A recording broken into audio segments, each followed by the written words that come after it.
ეს მზიამაღლობელი სასამართლოს ხმა ადმინისტრაციული საქმის განხილვა, რომელიც ახალ შეაჩერა მოსამართლე სალიხ შაინიძემ. მას ხმის განხილვა გადადო 13 მარტისთვის. თქვენ ახლა ხედავთ ჩვენს პირდაპირ ეთერში მზიამაღლობელის გამოსახულებას, ის დისტანციურად ჩაერთო დღევანდელ სასამართლო პროცესს ბათუმის საქალაქო სასამართლოში. ის 2 დღის წინ იყო წარმოქმნილი, ესწრებოდა ამ სხდომას ფიზიკურად, თუმცა ის უკანონო პატიმრობაში დატოვა მოსამართლე ვიქტორ მეტრეველმა, ხოლო დღევანდელ სხდომაზე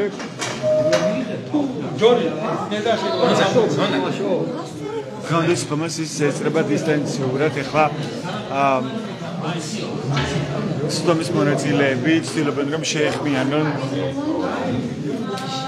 მზიამაღლობელს ჟურნალისტს და გამოცემ ბათუმელობის საფუძველზე დირექტორს, რომელიც რჩება უკანონო პატიმრობაში, მოსამართლე ვიქტორ მეტრეველმა დატოვა უკანონო პატიმრობაში 2 დღის წინ. დღეს კი მზიამაღლობელის ადმინისტრაციული დაკავების, ადმინისტრაციული სამართალდარღვევის საქმის განხილავდა სასამართლო მოსამართლე სალიხ შაინიძე. ამ შემთხვევაში საუბარია სტიკერის გააკვეთაზე, შუსუს ღობეზე. აქ ვერ ჩავწერ. აქ ვერ ჯაბარო მელოდებით ტრანსფორმაციის კატალოგში პროცესია. მე ვისები ჩავწერო და გავესაუბრო შინაგან საქმეთა სამინისტროს წარმომადგენლებს, რომლებიც წარმოადგენს შინაგან საქმეთა სამინისტროს დღევანდელ პროცესზე, ასევე ადვოკატებს, მათ შორის ნონა ქურდოვანიძეს, რომელიც საიას მდგომელია და იცავს მზიამაღლობელის ინტერესებს ამ საქმეში. აქ საუბარია გაყალბებული ოქროს საფუძველზე, მზიამაღლობელის დაკავებაზე, რადგანაც მას ის დააკავეს სტიკერის გაკვრის გამო, კიდეც ისმის ირაკლი გებუაძის ბათუმის პოლიციის უფროსის ხმა, მაგრამ ოქრი გაყალბებულია. თელა რაღაც მოსმინოთ შინაგან საქმეთა სამინისტროს წარმომადგენლებს. არა გია ბესელიამ ხო მე ვქემდებარები გრიგოლ ბესელიას, რაც დაადასტურეთ. და ოქროში როცეთ რომ გოჩავანაძე, რომელიც უარყოფს სულ მოწმე პოლიციელებს რატო იყენებს შინაგან საქმეთა სამინისტრო? ამ პრაქტიკას მოუწმე. იმიტომ რომ გოჩავანაძე ვიდეო არსებობს კაპიტონეთეა. ვიდეო ადასტურებს. გია ბესელია. ვიდეო არ ნახეთ კაპიტონეთეა. ხოთ ერთი წუთი ეტაპზე გაიგებ. გუშინ გოჩავანაძე. ვიდეო არ ნახეთ. ის არ ყოფილა. რომაც შეხედულობაში არ იყო გრიგოლ ბესელია. და პასუხი გამცემს იყო. მოდი შეგიხდით რა დარბაზი. მოიყვანა კერტი და როცა სტიკერი მიაწევა. და გოჩავანა. რანაირად ბესელიას გახავს? კავდამარია, თქვენ ხო შეგიძლიათ გუპასუხოთ. როგორ არის შეხედულობაში გრიგოლ ბესელია და ირაკლი გებუაძე მზიამაღლობელი საქმე, როცა პირდაპირ ხედავთ ჩვენ კადრებში რომ გრიგოლ ბესელია აკავებს მზიამაღლობელს, ასევე ის ირაკლი გებუაძის განმარტება, რომ 159 მუხლით დავაკავეთო. მაგრამ ჩვენ ლაივის შესაძლებლობა არ გქონდა, არ გვაქვს პირდაპირ ჩართვის საშუალება, ამიტომაც გინდა რომ განმარტოთ ჩვენი მაყურებლისთვის. წარმოადგენს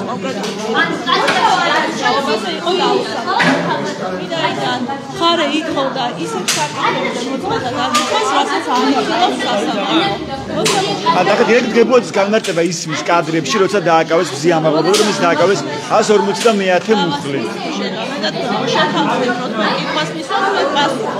პასუხი არ გაინტერესებს, კითხვას. რა თქმა უნდა გაინტერესებს, დიახ. საუბარი არის იმაზე, რომ ხარე ითხოვდა კონკრეტული წინების გამოწვევას საფრთხეს მხოლოდ იმისთვის, რომ ადმინისტრაციულად დაკავების თემა ადმინისტრაციულად დაკავებასთან მიმართებით ხარის პასუხი. მინიმუმ შემთხვევაში სასამართლო არ იხილავს ადმინისტრაციულ დაკავებას, ბუნებრივია ეს ამ პირების ჩვენება არ არის რელევანტური დავის საკითხი. მაგას გიხსენებთ, როგორ არ არის თქო რელევანტური, როცა ყურე თქვენ ხო განმარტავთ კიდევ საეს იურისტმა, ხო რომ აკвоთას ეხება დაკავება. ოდიშკი გარედან ჩავწერე და პროცესი ველოდები. აი მოდით რა. ეს მარიამ კერესელიძე, შენაგან საქმეთა სამინისტროს წარმომადგენელი პროცესზე, რომლის გამარტებასაც თქვენ ახლა ისმენდით, ბათუმის საქალაქო სასამართლოში სულ რამდენიმე წუთის წინ დასრულდა დღეს საქმის განხილვა, თუმცა გადაწყვეტილება ჯერ კიდევ არ მიუღია მოსამართლეს საბიქ შაინიძეს.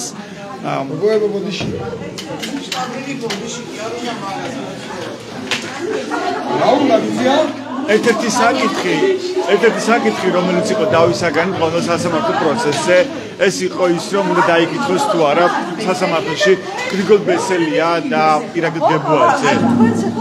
არა, თქვენ მეუღლეს გამოიყვანა კედლიდან. ეს არის შემთხვევის ფაქტის დაკავება სხვა ხალხადანო და ეხლა და შემდეგ აკავებს გახავს. გრიგოლ ბესელია არის. რა შეიძლება გრიგოლ ბესელია?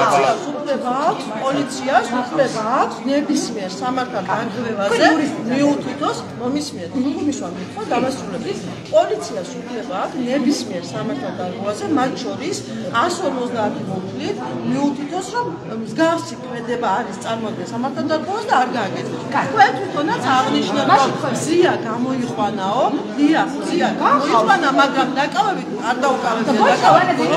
მაშინ რა ქნა თავისუფლება აღუკვეთა, როგორ შეიძლება გადაადგილება შეუზღუდო? მოსვენ მარიამ კერესელიძეს ინფორმაციას თამაკის არჩევები მხოლოდ ადმინისტრაციულ დაკავებას მიდაყენებენ. ადმინისტრაციულ დაკავებას საჩივარია უკიდურესად და მათ უკვე წარდგენილი აქვს საჩივარი შესაბამისად ადმინისტრაციულ განხილვაში და ისიც შეიძლება დაეთონდებაროს სასამართლო კონტროლს იქნება შესაბამისი გადაწყვეტილება მიღებული. ამიტომ ჩვენ როდესაც შუამდგომი პასუხობრივი და პოზიციაზე ვაშენებით ამოდიოდით საპროცესო კანონმდებლობიდან და ვითხოვით იმას, რომ დაიკითხოს პროცესები, რომლებიც ფლობენ ინფორმაციას იმ ფაქტთან დაკავშირებით, ალბათ შემხედლობაში როგორ არ არიან? არა შესაძლოა, მაგრამ თუ დავუშვათ ადმინისტრაციული დაკავების შემსწრი პირი ავტომატურად არის ამავე დროს არის სამართალ დაკავების შემსწრე პირიც, მაშინ მხარემ უნდა დაასაბუთოს აღმოჩნული. ვინაიდან მხარემ წარმოადგენს შუამდგომლობა, რომელიც არ იყო დასაბუთებული და პირდაპირ მიუთითებდა, რომ ეს პირები მხოლოდ ადმინისტრაციულ დაკავებას შეესწრნენ, ბუნებრივია ჩვენი შეპირისპირებაც სწორედ ამ მიმართულებით. არა, კონკრეტულად გრიგოლ ბესელიაზე გვაინტერესებს და ირაკლი გებუაძეზე. თქვენ ამიტომ არ არიან შემხებლობაში ისინი მზიამაღლობელის მიერ ჩადენენ სამართალდარღვევასთან, ხო? მაშინ ჩვენ ნახეთ პირდაპირ კადრების, გადაიცემოდა ლაივში, თან არაერთი მინდა საშუალების პირდან, რომ იქვე იყვნენ ადგილზე, როგორც გრიგოლ ბესელი, ასევე ირაკლი გებუაძე, როგორც სტიკერის შენობაზე გაქვის დროს, ასევე მანამდე და მას შემდეგაც. და ჩვენ ასევე მოვისმინეთ ირაკლი გებუაძის განმარტება, რომ დავაკავეთ 150.000 მუხლითო, იმ მუხლით, რომელსაც არ შეიძლება პირის დაკავება, არავის დაკავების უფლება არ აქვს პოლიციას, ასევე ბათუმის პოლიციის უფროს, რომელსაც არ იცის კანონი როგორც ჩანს. ეს რომ გაყალბებულია ჩასიბითაც, რომ 173 მუხლი ჩაიწერა და თუ ეს ასე არ არის, მაშინ რატომ ფიქრობთ, რომ დაიკითხოს მინიმუმ ეს ადამიანები პროცესზე, რომ დაკმაყოფილდეს მინიმუმ მიუკერძებლობის სტანდარტი, რომ თქვენ როცა წარმოადგენთ შუსუსს, დაიკითხოს კი ბატონო ეს პოლიციის მაღალ ჩინოსები და დავრწმუნდეთ საზოგადოება, ყველა პოლიციელებს არ ჩაუდგენიათ დანაშაული და არ გაყალბებულა უქმით. სასამართლო მხარეები უნდა დარჩნენ პროცესუალური ნორმების ფარგლებში. რომელი პროცესუალური ნორმა ირღვევა ამ შემთხვევაში? როდესაც მე პასუხობ უნდა მასალოთ. თუ ჩემი პასუხის მოსმენა არ მსურთ, არა, ჩაკითხები გვაქვს, რაც გიჩნდება თქვენი პასუხებიდან გამომდინარე. საშუალებას რომ დავასრულო აზრი და შესაბამისად ჩამოუყალიბებელი პასუხი მაქვს თქვენ კითხვაზე. ამიტომ ძალიან ხოთ დამასრულებელი. კიდევ ერთხელ გავმარტეთ თქვენ როგორ კიდევ ერთხელ გავმარტეთ და კიდევ ერთხელ გავმოვიდებით თქვენ როგორ არ მისმენთ და დაგუზე არ ბრძანდებოდეთ. დღეს მე არ ვიყავი წარმომადგენელი საქმეზე, რომელსაც განიხილებოდა ადმინისტრაციული დაკავება. ნებისმიერი საკითხი მტკიცებულების წარმოდგენა ადმინისტრაციულ დაკავებასთან, მოწმის ჩვენების მოსმენა ადმინისტრაციულ დაკავებასთან. რაზეც იშუამდგომეს მოწინააღმდეგე მხარებმა ყველას პროცესუალური კანონმდებლობიდან გამომდინარე უთხარი ჩემი პოზიციით უარი, რომ არ უნდა დაკმაყოფილიყო ეს შუამდგომლობა იმ დასაბუთებით, რომ დავის საგანთან უნდა იყოს მიმართებული შუამდგომლობა.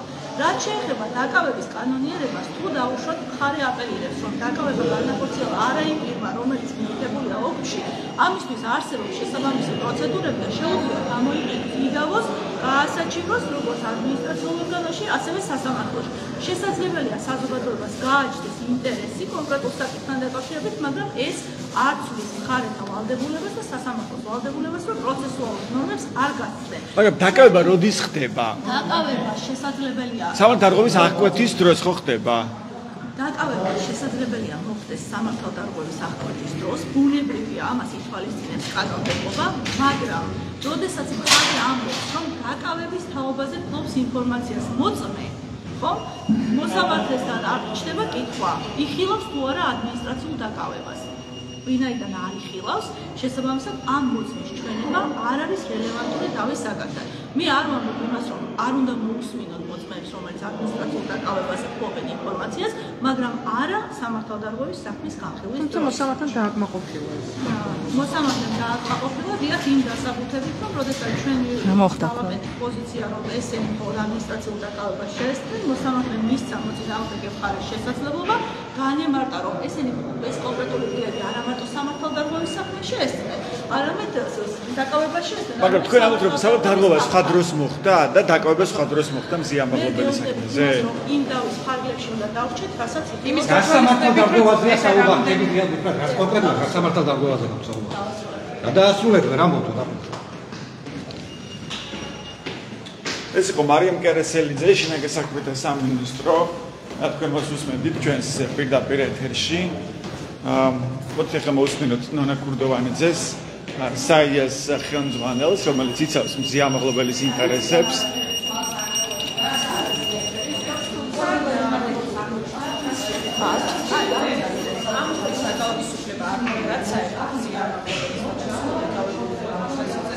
მათ მოიგონეს ახალი ვერსია, რომ თითქოს მზიამაღლობელი პოლიციელებს შეეძლებს აყენონ და ეს არის სრულად სტარი ინფორმაცია, ამიტომ ვამბობ ჩვენ, რომ მოქმედი არის გაყალბებული, ის შეიცავს არასწორ ინფორმაციას, გაყალბებული შეიცავს, რომ მაშინ არასწორი ინფორმაცია მოცემული. მათ შორის არასწორია ინფორმაცია. სხვა პოლიციელმა მაშინ როდესაც ჩანს კადრებში, რომ მას აკავებს გრიგოლ-ბესელია, რომელიც აჭარის პოლიციის ხელმძღვანელი არის და ეს გარემოებები დღეს ჩვენ მტკიცებულების წარმოადგენს.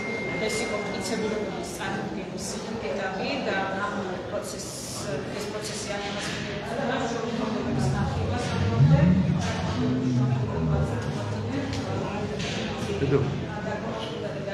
საქმეს გაყოფილდა ამაზე რა თქმა უნდა ჩვენ შემდგომ ვიდეოებს, თუმცა ეს ცალკე არ საჩივრდება და ამიტომ საბოლოოდ შეიჭრება. დამატებით გეტყვით იმას, რომ ჩვენ გვაქვს მტკიცებულებები, რომელიც ადასტურებს იმას, რომ ზიას წინააღმდეგ ადმინისტრაციული საქმე დაწყებულია სრულ ინფორმაციაზე დაყრდნობით და ეს არ შეესაბამება სინდისის. რაც შეეხება კაპიტანონა იმ არგუმენტებს, რაც ჩვენ ახლა მოვისმინეთ შინაგან საქმეთა სამინისტროს წარმომადგენლებისგან, თუ რატომ არ უნდა დაიკითხონ გრიგოლ-ბესელია და ერეკლე გებუაძე, ისინი არ არიან შემხებლობაშიო დავის საგანთან. რა შეგიძლიათ თქვა ამასთან დაკავშირებით? რა თქმა უნდა, ეს ადამიანები არიან შემხებლობაში ადმინისტრაციულ სამართალდარღვევასთან და ზოგადად საქმესთან. ჩვენ მათ დაკითხვას ვითხოვდით რამდენიმე გარემოების გამო. პირველი, იმიტომ რომ უშუალოდ ვინც აკავებს, ვინც იღებს გადაწყვეტილებას, რომ მზიამაღლობელმა სამართალდარღვევა ჩაიქმნა, ეს არის გრიგოლ-ბესელია. მან მიიღო გადაწყვეტილება მზიას დაკავების შესახებ და მან დააკავა და ამის ვიდეო მტკიცებულება არსებობს. და ჩვენ სწორედ აი ამ გარემოებებთან დაკავშირებით გვსურდა მისი გამოკითხვა კონკრეტულად რატო რის გამო მოხდა მისი დაკავება, რაც შეეხება ირაკლი გებუაძეს, მის გამოკითხვას ჩვენ ვითხოვდით მოწმის სახით, იმიტომ რომ ირაკლი გებუაძე განმარტავს მზია ამაღლობელის დაკავების შემდგომ, რომ ის დააკავეს 150 მუხლით, ანუ სხვა მუხლით. და არა იმ მუხლით, რაზეც შემდგომ ოქმი შეუდგინეს. მოსამართლემ თქვა, რომ ეს საკითხი ჯერ გადაწყვეტილი ბოლომდე არ არის და ამ საკითხს დაუბრუნდებიან მოგვიანებით. ღიად დატოვა ეს? ეს არის ღიად დატოვებული საკითხი. მან თქვა, რომ საქმის განხილვისას, ვიდეო მტკიცებულებების გამოკვლევისას თუ ჩაითვალა, რომ მათი გამოკითხვა მნიშვნელოვანია მოწმეთ, მერე დაუბრუნდება ამ საკითხის განხილვას. ჩვენ ასეთი ფორმით ამის დაკმაყოფილებას რა თქმა უნდა არ ვეთანხმებით, თუმცა ამას არსებითი მნიშვნელობა ახლა არ აქვს, რადგან ეს საკითხი ჯერ გადაწყვეტილი არ არის და კიდე შეიძლება ამაზე მსჯელობა. დამატებით ჩვენი 9 მოწმის დაკითხვის შუამდგომლობა დაკმაყოფილდა, ასევე არაერთი დოკუმენტური მტკიცებულება წარმოვადგინეთ, რომელიც დაერქვა ვიდეო ჩანაწერებიც დაერქვა ამ საკითხს, ხო? ეს 4 ვიდეო ჩანაწერი არის ყველაზე მნიშვნელოვანი მტკიცებულებები. ერთი ასახავს იმ ეპიზოდს თუ როგორ მოხდა მზია ამაღლობელის ადმინისტრაციული წესის დაკავება, ან ის რომ პლაკატის გაკვრის გამო დააკავეს და კონკრეტულად ვინ დააკავა, ეს არის პირველ ჩანაწერში. მეორე ჩანაწერი ასახავს ირაკლი გებუაძის განმარტებას, რომ მზია 150 მუქლის საფუძველზე დააკავეს. მესამე ეხება საგამოძიებო სიუჟეტია ვიდეო, რომელიც მოამზადა სტუდია მონიტორმა და აქ ნაჩვენებია როგორ გააყალბეს როგორც დაკავების, ასევე სამართალდარღვევის ოქმი მზიას საქმეში, შინაგან საქმეთა სამინისტროს წარმომადგენლებმა, აჭარის პოლიციის და ვინც შეადგინა ეს ოქმი. ამ გაყალბების გამო თქვენი გამოძიება ბუდიში დასწროთ. და მეოთხე ვიდეოში არის ის ჩანაწერი, რაც საზოგადოებამ იცის, როგორ აგინებს და როგორ აყენებს სიტყვის შეურაცხყოფას ირაკლი გებუაძე მზია ამაღლობელს უკვე მეორე დაკავების შემდეგ ჩვენ წეულება გვჭირდებოდა იმის საჩვენებლად, რომ ირაკლი გებუაძე თვითონ ეს განყოფილება პოლიციის ვერ იქნება მიუკერძოებელი ამ საქმეში. ისინი არიან დაინტერესებული პერსონალურად, იმიტომ რომ უშუალოდ მათ მიმართ, მათი მხრიდან ჩადენილ დანაშაულზე საუბრობთ ჩვენ და ამასთან დაკავშირებით ვითხოვთ გამოძიებას და თქვენ კითხვასაც დაუბრუნდებით ჩვენ. არა, საინტერესო იყო მათი პასუხები, ხო, მაშინ ყველა ხარ მარტო ხარ დაგტოვებთ ეს ხომაზეო, ხო, თქვენ მოითხოვეთ, აცილებ მოითხოვეთ, ხო, ამას გამოგვიდა შინაგან საქმეთა სამინისტროს გამოყენებული იყოს ის სტანდარტები, რომელიც საერთაშორისოდ აღიარებული და საქართველოსთვის სავალდებულოდ შესაძლებელია ადამიანის უფლებათა ევროპული სასამართლოს სტანდარტი, რომელიც ადგენს, რომ არ შეიძლება ის უცხება, რომელიც ესეთ პერსონალურად დაინტერესებულია ამ საქმეში, არ შეიძლება ის ბრალდების მხარე იყოს, ანუ ის ობიექტურად მიუკერძოებელ მხარედ ითვლებოდეს, იმიტომ რომ რა თქმა უნდა სასამართლო წყვეტს საბოლოოდ, მაგრამ სასამართლოს არ უნდა უწევდეს ბრალდების მხარის ფუნქციების შეთავსება. ანუ ეს უნდა გააკეთოს ბრალდება, მაგრამ ის უნდა იყოს მიუკერძობელი. ამ შემთხვევაში ისინი არიან დაინტერესებულები, იმიტომ რომ უშუალოდ მათი ხელმძღვანელების პასუხისმგებლობის საკითხს ვაყენებთ ჩვენ, როგორც დოკუმენტების გაყალბების, ასევე არასწორი დაკავების. მაგრამ ობიექტურად როგორ უნდა რა უნდა ხდებოდეს ამ დროს? ობიექტურად ასეთ დროს, რა თქმა უნდა, შეეძლო, რომ აჭარის პოლიციას ეს საქმე მთლიანად გადაეგზავნა შინაგან საქმეთა სამინისტროს ცენტრალურ დონეზე და ეთქვა, რომ მე ამ საქმეში ვარ დაინტერესებული, იმიტომ რომ მე მედავებიან და თქვენ გადაწყვიტოთ, არის თუ არა აქ საკმარის მტკიცებულებები იმისთვის, რომ სამართალდარღვევის ოქმის შევადგინოთ. მათ ეს არ გააკეთეს. პირიქით, შინაგან საქმეთა სამინისტრომ ჩვენი საჩივარი, რომელიც დაკავების კანონიერებას ეხება, გადმოუგზავნა უკან. ვესელიეს, ანუ ის ადამიანი იხილავს ადმინისტრაციულ საჩივარს, ვის წინააღმდეგაც ეს საჩივარია შეტანილი. ეს რა თქმა უნდა მიკერძოების კლასიკური მაგალითია და ეს არ შეიძლება ობიექტური იყოს. მადლობა, ეს ხო, ნონა ქურდოვანიძე, საიას ხელმძღვანელი, რომელიც იცავს მზია ამაღლობელის ინტერესებს. თქვენ მას უსმენდით ბათუმელების პირდაპირ ეთერში, ვინც ახლა შემოვერთა ჩვენს პირდაპირ ჩართვას. მე გეტყვით, რომ ჩვენ ახლა ვართ ბათუმის საქალაქო სასამართლოში, სადაც დღეს გაიმართა მზია ამაღლობელის ადმინისტრაციული საქმის განხილვა. სხდომას უძღვებოდა მოსამართლე სალიხ შაინიძე, მან სხდომა გადადო 13 მარტამდე. 13 მარტის სხდომაზე უკვე მოისმენენ მოწმეების ჩვენებებს, მათ შორის ბათუმელების ჟურნალისტების, ასევე კონკრეტული პირების, რომლებიც შეესწრნენ მზია ამაღლობელის დაკავებას და იმ ფაქტს, რომელზეც დაობს შინაგან საქმეთა სამინისტრო და მიიჩნევს, რომ მზია ამაღლობელმა ჩაედინა სავარაუდო სამართალდარღვევა. ერთ-ერთი მთავარი საკითხი, რომელიცაც დღეს იყო დავა ბათუმის საქალაქო სასამართლოში, ეს იყო გრიგოლ ბესელიას და ირაკლი გებუაძის დაკითხვა აჭარის პოლიციის დეპარტამენტის და ბათუმის პოლიციის უფროსის.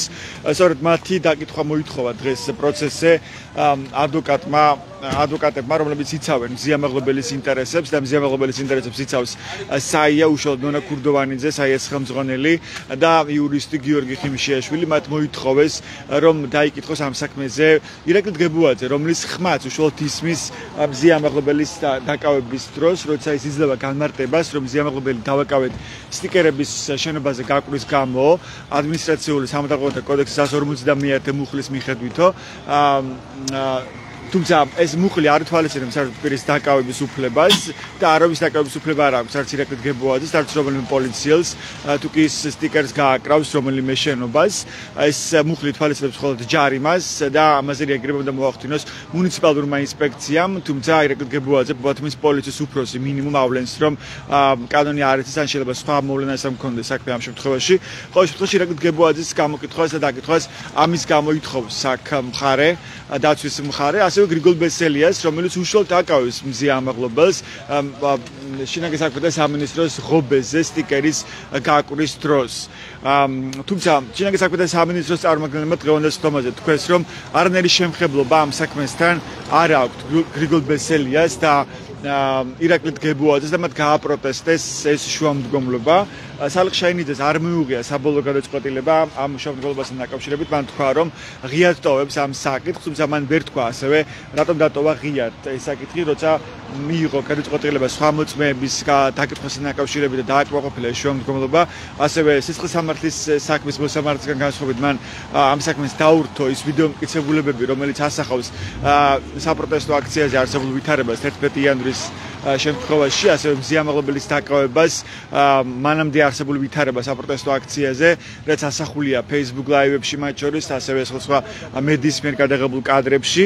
ეს ვიდეო მტკიცებულებები დაურთო დღევანდელ სხდომაზე მოსამართლე სალიხ შაინიძემ ამ საქმეს მზიამაღლობელის ადმინისტრაციულ საქმეს, თუმცა ღიად დატოვა საკითხი, გამოიკითხოს უნდა თუ არა, დაიკითხოს უნდა თუ არა, უბრალოდ ამ საქმეზე ბათუმის პოლიციის მაღალჩინოსნები ირაკლი გებუაძე და გრიგოლ ბესელია. კიდევ ერთი საინტერესო საკითხი, რასაც მოყვა დავა ბათუმის საქალაქო სასამართლოს სხდომაზე იყო აცილების საკითხი. დაცვის მხარე მოითხოვა როგორც მოსამართლე სალიხ შაინიძის აცილება, ასევე შინაგანი საქმეთა სამინისტროს წარმომადგენლების აცილება. სალიხ შაინიძის შემთხვევაში არგუმენტი იყო ის, რომ ის მზია ამაღლობელის ნათესავია, მზია ამაღლობელის დეიდაშვილის ქმარია, ხოლო კანონი ამბობს, რომ თუ კი დგინდება ნათესაური კავშირი, ამ შემთხვევაში არის უნდა მოხდეს საქმის აცილება მოსამართლის მხრიდან. თუმცა ეს შემდგომლობა არ დააკმაყოფილა მოსამართლემ, მან თქვა, რომ ვერ ხედავს ამ ინტერესთა კონფლიქტს და აცილების საფუძველს და ამბობს, რომ ის არც კი იცნობდა მზია ამაღლობელს, იცნობდა მაგალითად მზია ამაღლობელის ძმას და როცა ქუჩაში ხვდებოდა მას ესალმებოდა კიდეც, მაგრამ მისი დათუ იყო მზია ამაღლობელი, ჟურნალისტი, მას ამის შესახებ ინფორმაცია არ ჰქონდა. რაც შეეხება შინაგანი საქმეთა სამინისტროს წარმომადგენლების აცილებას, ესენი არიან თიალაღაძე აჭარის პოლიციის დეპარტამენტიდან, ასევე მარიამ კერესელიძე შინაგანი საქმეთა სამინისტროდან. მათ აცილებას ნონა ქურდოვანიძე საესთავისმდომარე ითხოვდა იმ არგუმენტით, რომ ისინი წარმოადგენენ შინაგანი საქმეთა სამინისტროს, ამ დროს კი შსს მაღალი ჩინოსნების პასუხისმგებლობის საკითხის დასმას ითხოვს საია ახალგაზრდა იურისტთა ასოციაცია, გულისხმობ იმას, რომ დოკუმენტი რომ გაყალბებულია, ამას არაერთი მტკიცებულება, არაერთი გარემოება ამას ადასტურებს, რომ დაკავების ოქმი არის გაყალბებული, მათ შორის როცა ჩანს კადრებში, რომ მზია ამაღლობელს აკავებს გრიგოლ ბესელი, აჭარის პოლიციის დეპარტამენტის უფროსი, ამ დროს ოქის მიხედვით მზია ამაღლობელის ამკავებელი არის არა გრიგოლ ბესელი, არამედ სხვა პოლიციის მაღალჩინოსანი გოჩავანეძე. ამ როცა ისმის კადრებში, რომ მზია ამაღლობელს აკავებენ 150 მუხლით, ამ დროს ოქში წერია სულ სხვა, რომ მზია ამაღლობელი დააკავეს 173 მუხლით, რომ თითქოს მზია ამაღლობელმა პოლიციელებს მიაყენა სიტყვიერი შეურაცხყოფა. და ის რომ მოქმი გაყალბდა, ეს არის სისხლის სამართლის დანაშაული. შესაბამისად გამოძიების აწყების მოთხოვნით საიამ და ქურდოვანიძემ უკვე მიმართა პროკურატურას, რომ დაიწყოს ამ საქმის გამოძიება.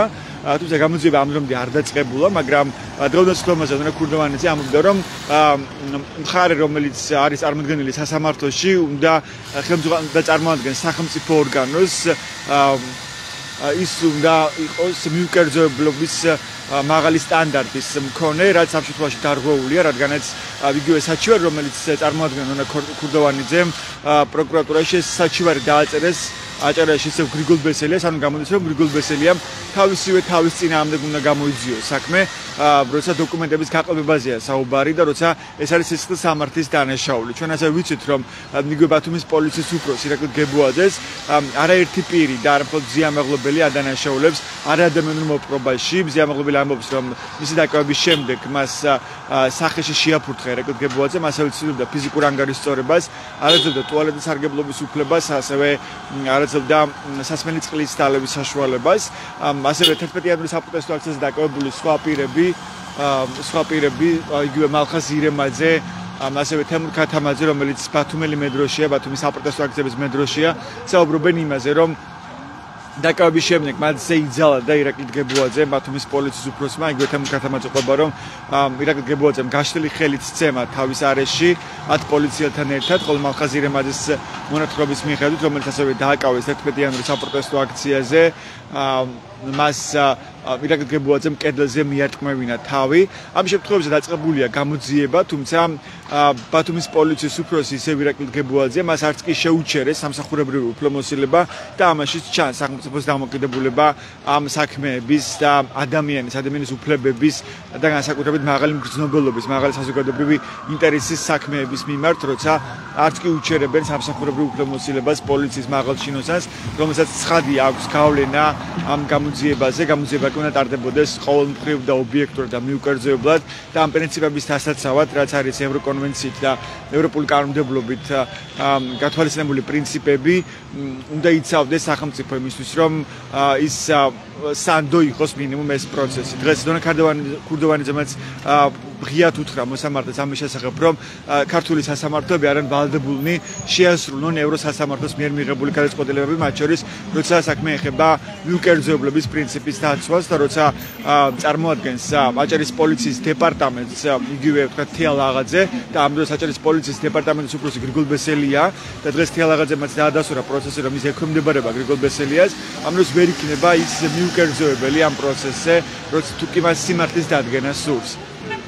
ასეთი იყო დღეს მხარეთა არგუმენტები, მოკეთ რომ შეოჯამოთ, დღეს სალიხ შაინიძემ მოისმინა მხარეთა არგუმენტები შრომდგომლობის დასაშვებად ცნობაზე, მოსამართლემ დაუშვა მტკიცებულებების ნაწილი, მათ შორის ვიდეო მტკიცებულებები, რომელიც ასახავს 11 იანვრის საპროტესტო აქციის შემთხვევას, ასევე მზიამაღლობელის დაკავების შემთხვევას და ღია დატოვა მოსამართლე სალიხ შაინიძემ ირაკლი დგებულაძის და გრიგოლ ბესელიას აჭარის პოლიციის მაღალ ჩინოსნების დაკითხვის შესახებ შუამდგომლობა.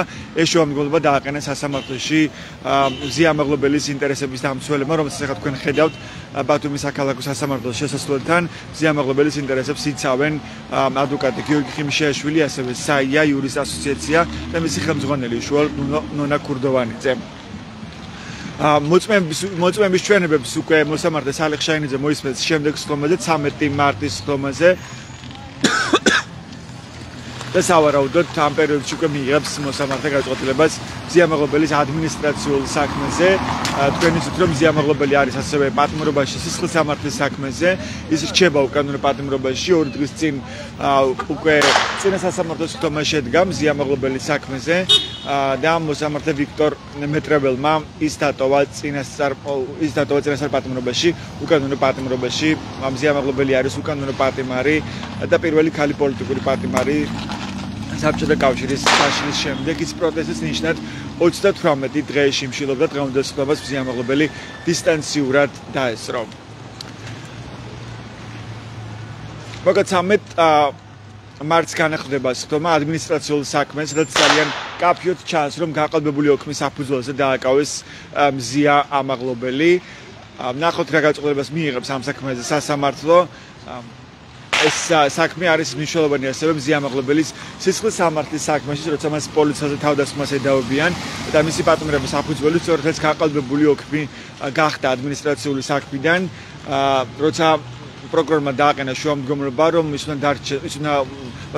უნდა შეეფარდებინათ პატიმრობა, რადგანაც არსებობდა ახალი დანაშაულის ჩადენის საფრთხე და მაშინ პროკურორმა ვლადიმერ თურმანიძემ 14 იანვრის პროცესზე, როცა მზიამაღლობელს შეუფარდეს პატიმრობა, სწორედ ადმინისტრაციული დაკავების ოქმი წარმოადგინა, სწორედ ამ გაყალბებული ოქმი წარმოადგინა ამ პროკურორმა და მოსამართლე ნინო სახელაშვილიც ამ გაყალბებულ ოქმს დაეყრდნა, როცა უკანონო პატიმრობა შეუფარდა მზიამაღლობელს. ეს მე ჩვენს ვებგვერდებს ბათუმელები ჯიიდან გაზეთი ჯირო მიიღოთ განახლებული და სანდო ინფორმაცია, ასეთი იყო ბათუმელების ჩართვა ამ დროისთვის. მადლობა თქვენ რომ გვიყურეთ დროებით.